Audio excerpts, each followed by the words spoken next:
Greetings, community. It's Kevin of Entropy and Comics, and my pre-order arrived. Yeah, like 2 weeks ago.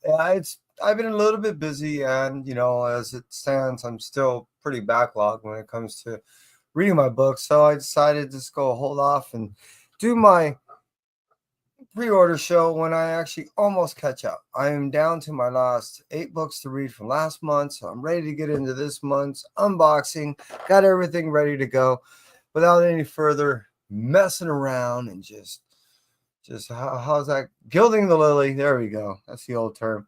Let's go ahead and just jump right into it. Now, when I do my pre-orders, I end up doing these things anywhere from 2 months to as much as 3 months well in advance. Sometimes I end up making these purchases, well, rather blindly. And that being said, let's go ahead and segue to I end up making these purchases 3 months prior in which it became a thing. And I don't think it's a thing anymore. That being stated, I end up making purchases of 4 of these things way before they even caught any fire and what they are now.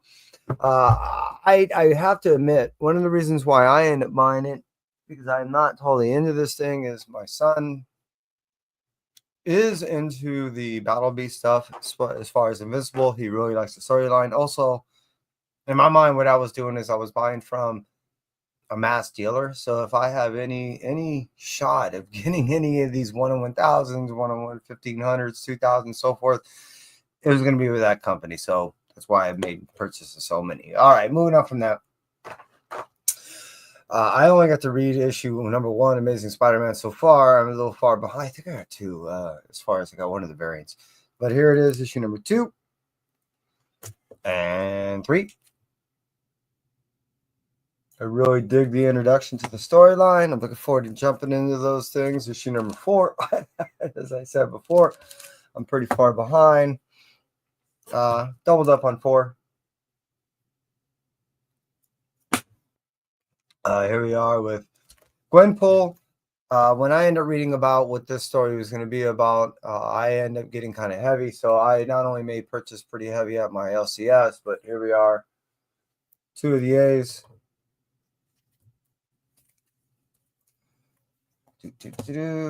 One of the E's. I really thought that this would catch on. And yeah, I did get to read issue number 1. I really enjoyed the story. I thought it was really kind of cool as far as where they're coming from, a new introduction to the character itself. So I'm looking forward to how this character develops down the road. Issue number 33 of Miles Morales. Like I said, I'm behind. 16 of Ultimate Spider-Man I did get to read. And yeah, it is cool, man. 17 I haven't yet. The Ultimates. I've really been digging the story. I like how this is tying everything again. Issue number 12. Here we are, a solid year deep into this thing. With 12 issues now, we're understanding exactly how everyone's role is going to be as far as where their sides are or why they've been on a particular side for whatever reason. Things are essentially starting to flesh out in this Ultimate Universe, and I'm really liking how it's developing so far. Speaking of which, Wolverine 5. Here we are with the Spider-Verse versus the Venomverse. It is a who's going to survive at the end of the battle type scenario.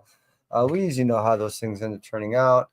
They usually find a way around it. I did read issue number 1. I like how it's coming out where we do have 2 individuals that do recognize that this is not the only option. There has to be another one, and their ultimate goal is to pursue that secondary option. I like that.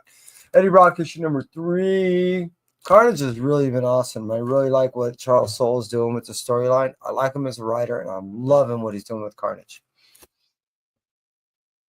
Yep, we already know. I know. I have got to read it.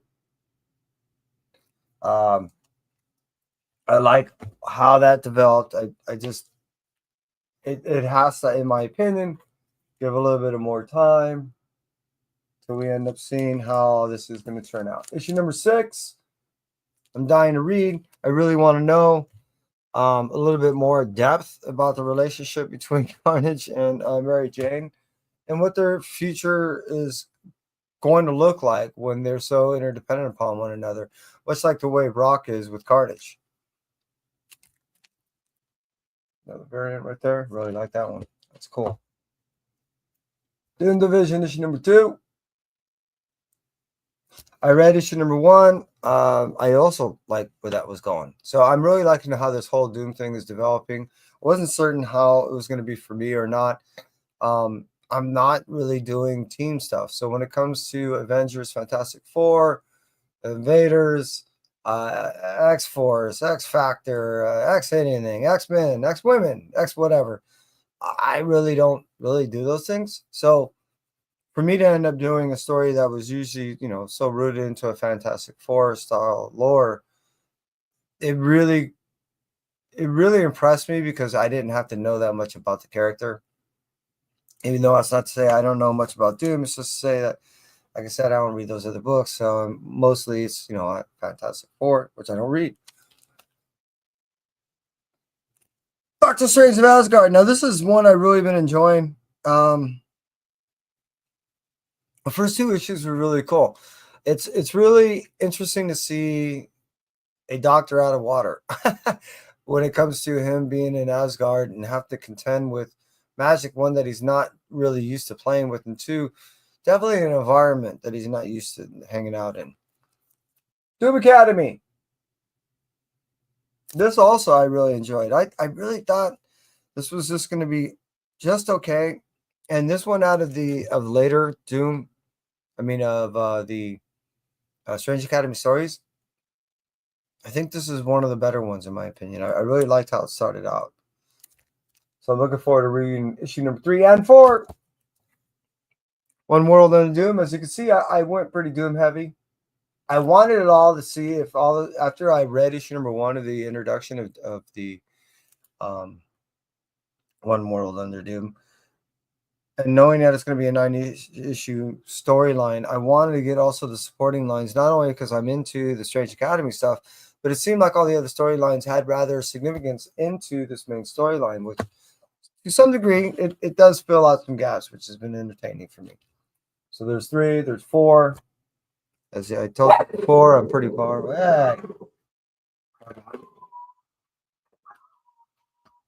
You're not going to behave. I can't have you look out that window.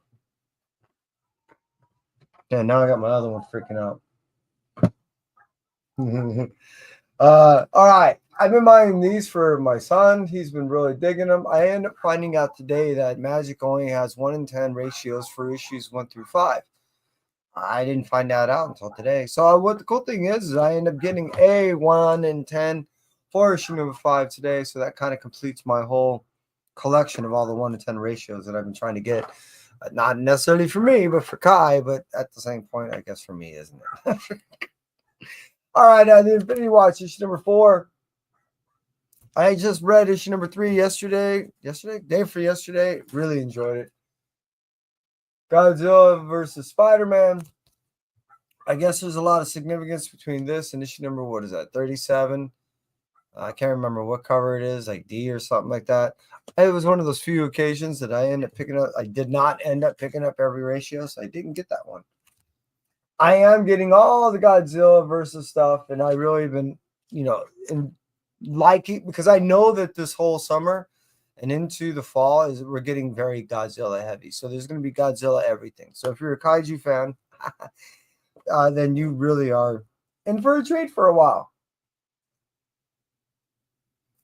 Just found out that I believe Thor's going to reboot in like 2 months or something like that. So we're going to finish out, I guess. I'm not certain where it's going to stop.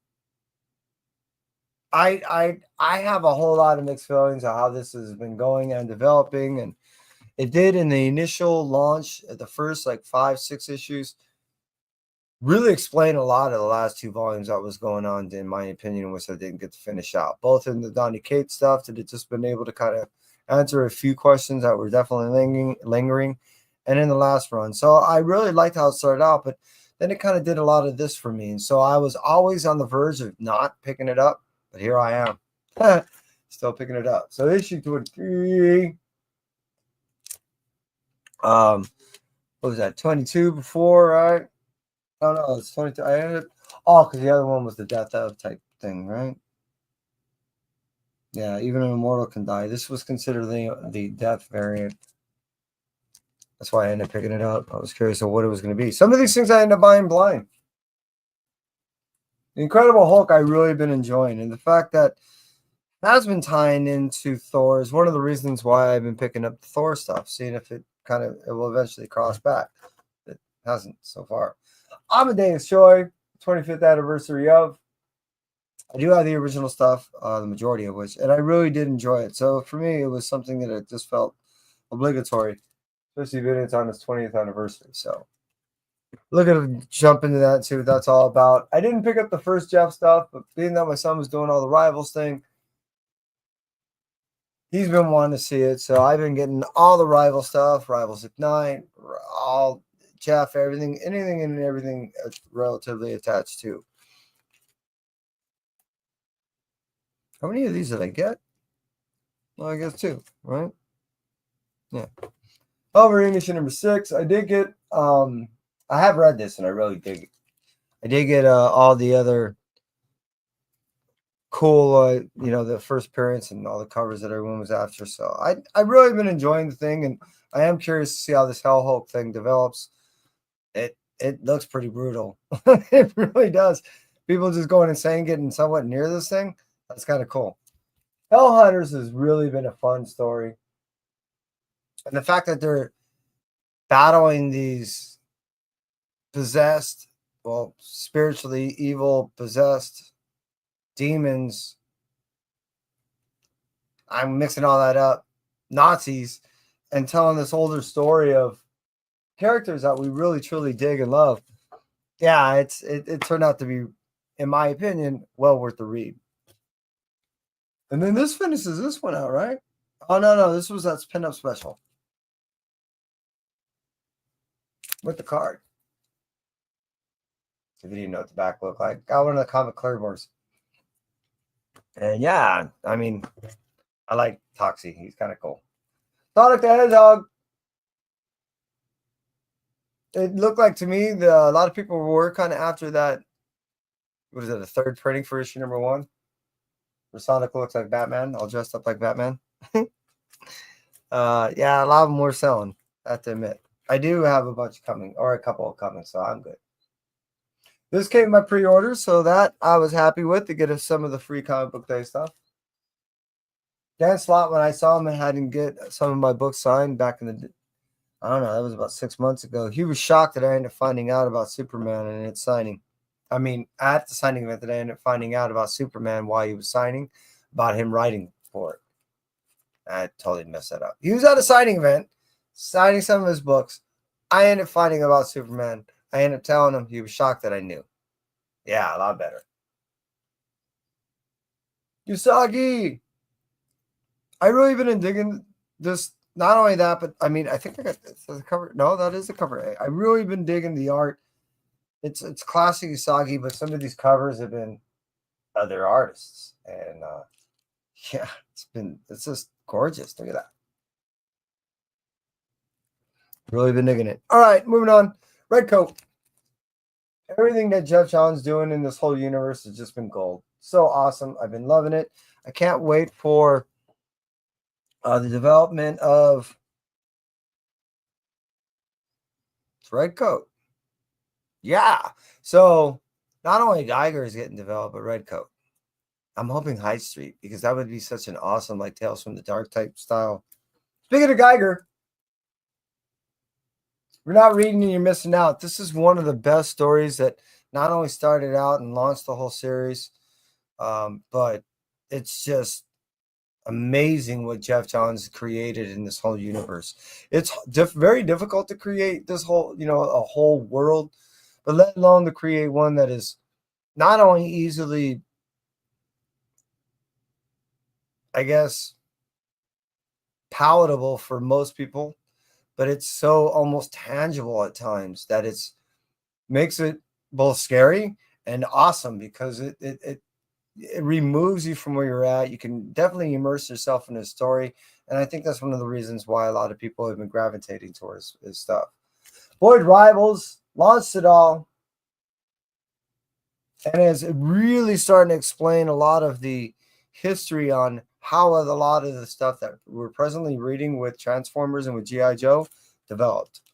Speaking of which, now that we're in deep into this whole second, phase, let's call it, of G.I. Joe, yeah, it's all action now.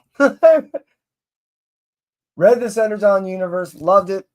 And like I said, that was kind of the launch of this whole second phase that we're getting with this. And speaking of which, yeah, as I mentioned before, I'm behind. I can't wait to get into it.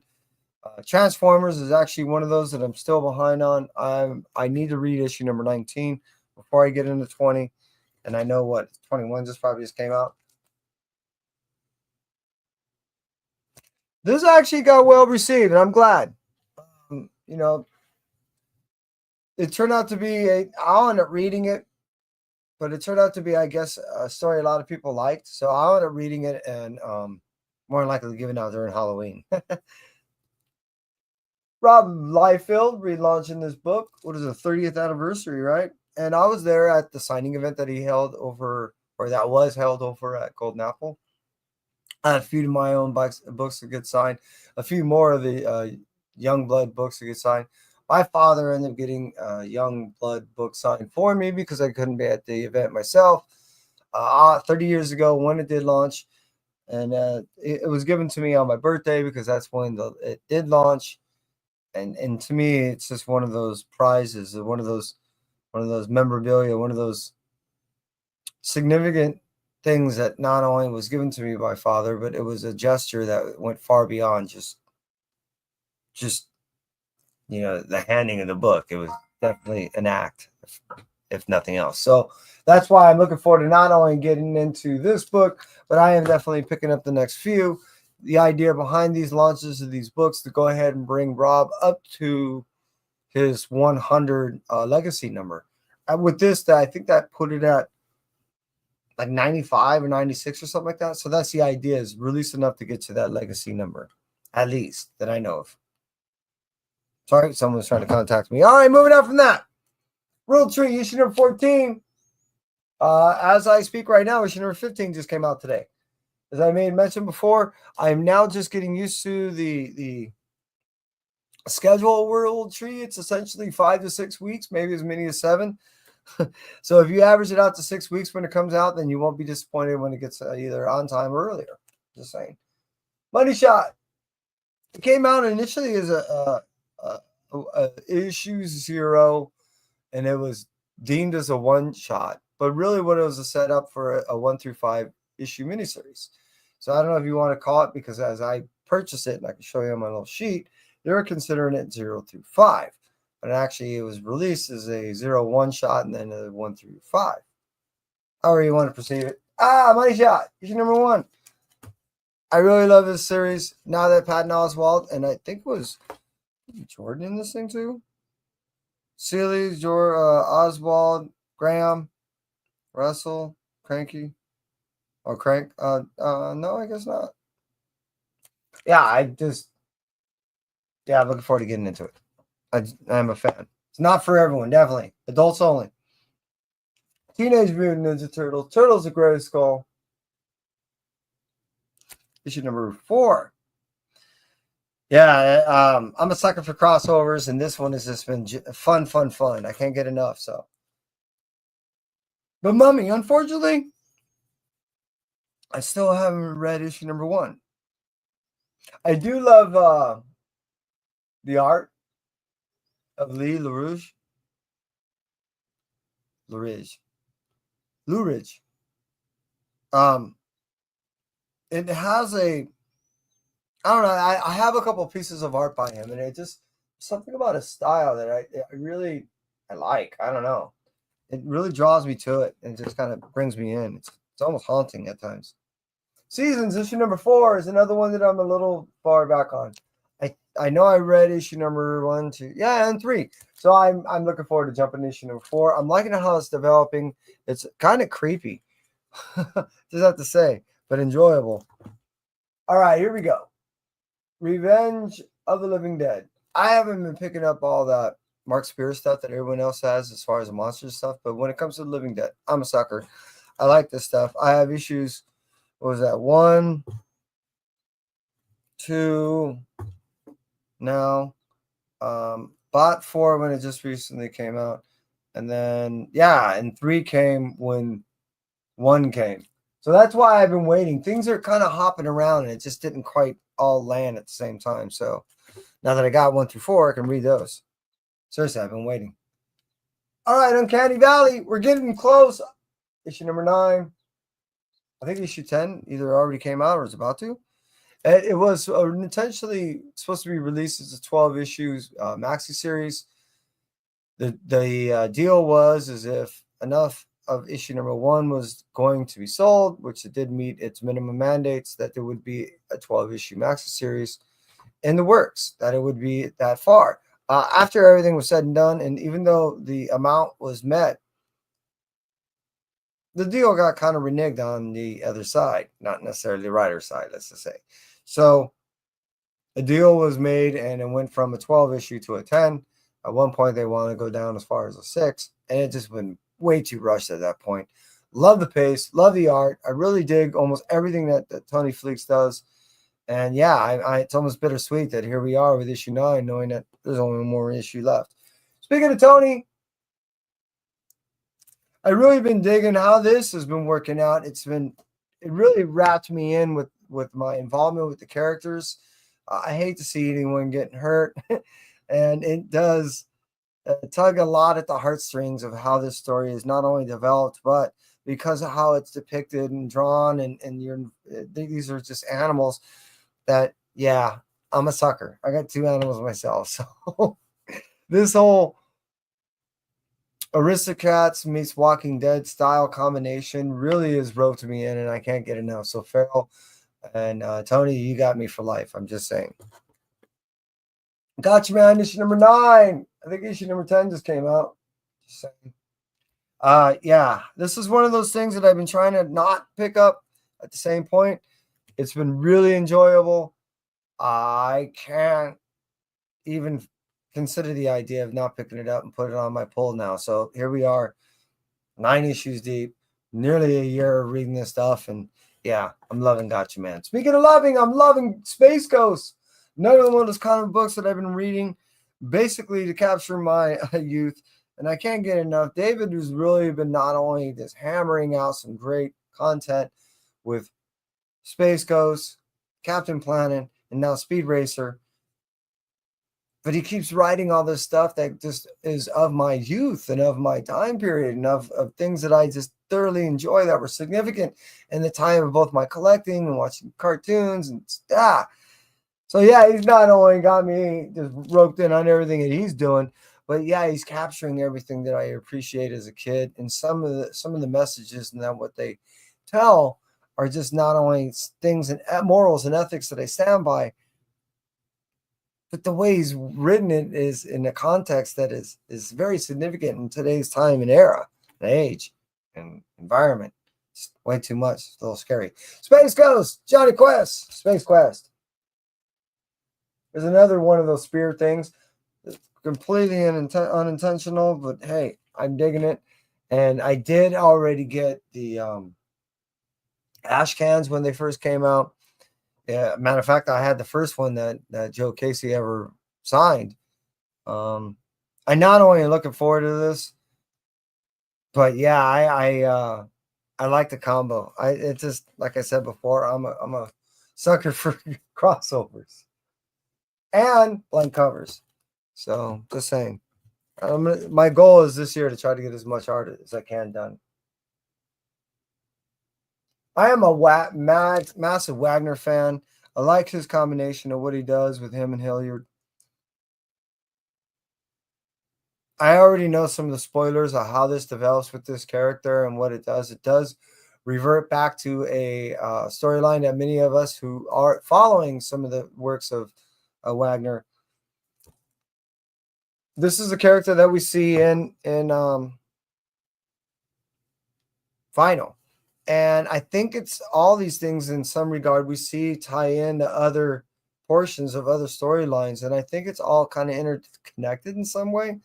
I think all this stuff is in the same little world that he's doing. And it's just really cool when you get to spot all these little, oh man, what do they call those things? You see all those little egg stuff. Come on. Let me have the chat. My mind's lost. Anyways, moving on from that, Grim, mission number 22. Easter eggs. Ha! Yeah, this has really been cool. Here we are 2 years deep on this thing. It's not always landing on its, scheduled date as far as trying to hit it out every 4 weeks. That being stated, I really been enjoying this series. And I'll take what I can get. It's very different, very unusual, and I like how it's been developing with this individual now realizing her responsibility of taking the realm and helm as the Grim Reaper, and really now trying to do what, in her opinion, is right, not only to honor the tradition of the Grim Reaper, but to make sure that it doesn't fall into power, fall into the wrong hands because of the neglect that she was trying to have and being bestowed upon these powers and these obligations. But at the same point, in the context in which that she was bestowed these powers and how she came into this realm, it did leave her a lot to question and have a lot to understand, which was not necessarily the good way to have your ruler take the helm. So I like how the story is developing. It's really cool. So I can't get enough. And here we are 2 years later in issue 22. Moving on from that, let's talk about Bug Wars, issue number 3. This has also been a really cool thing by Jason Aaron, talking about how a kid who lost his father, seemingly, going to find it. No, his kid's father was lost. Anyways, and it's taking pride in the enjoyment of kind of taking over where his dad kind of left off, but is shrunken down to the size of bugs themselves and has now landed himself into the world of bugs with a power a little bit stronger those in which that he of the bug people, and he's brought his own bug down there with him. Really cool storyline, and I'm looking to see how issue 3 and 4 turns out.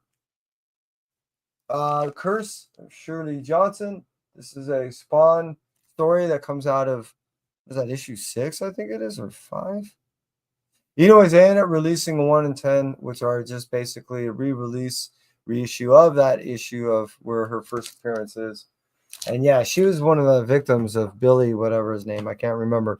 Like I said, my brain's going away. Vatican, I ended up reading this the other day. I really liked. I know Miller's throwing a bunch out there to basically see what lands for his new signing that he has with, I forgot what the streaming service is. And essentially that's what he's doing, is making a bunch of these things as pitches.